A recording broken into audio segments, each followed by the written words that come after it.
નમસ્કાર પશુપાલક મિત્રો, હું ડૉક્ટર પ્રવીણ કણઝરિયા, પશુ ચિકિત્સા અધિકારી, પશુ દવાખાનું રાણપુર.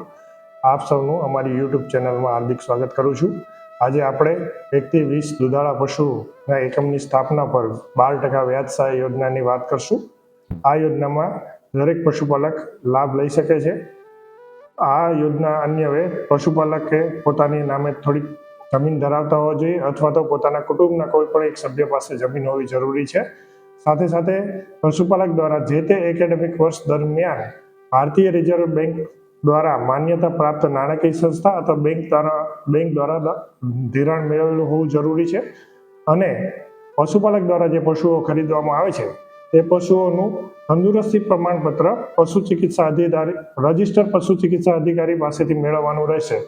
આ બધી યોગ્યતા ધરાવતા પશુપાલક મિત્રએ આઈ ખેડૂત પોર્ટલ ઉપર અરજી કરવાની રહેશે અને તેને નિયત સમય મર્યાદામાં નજીકની પશુ સારવાર કેન્દ્ર અથવા પશુ ચિકિત્સા કેન્દ્ર ખાતે પહોંચાડવાની રહેશે. અત્રેની કચેરીથી મંજૂરી મળેથી પશુપાલક દ્વારા બેંકમાં ચૂકવેલ વ્યાજનું સ્ટેટમેન્ટ સમય મર્યાદામાં અત્રેની કચેરીએ રજૂ કરવાનું રહેશે. જે અન્વયે નાબાર્ડ દ્વારા અથવા તો બેંક દ્વારા નક્કી કરેલ યુનિટ કોસ્ટ ઉપર મૂળ ચૂકવેલ વ્યાજ વધુમાં વધુ 12% સુધી લાભાર્થીને મળવા પાત્ર રહેશે.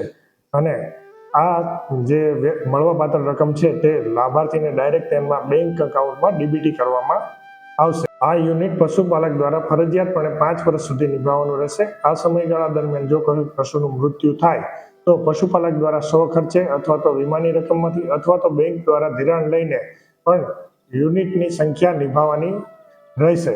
વધુ વિગતો માટે પશુપાલકને નજીકની પશુપાલન શાખાના પશુ દવાખાનાની કચેરીએ સંપર્ક કરવા માટે વિનંતી. જય હિન્દ, જય ભારત. અસ્તુ.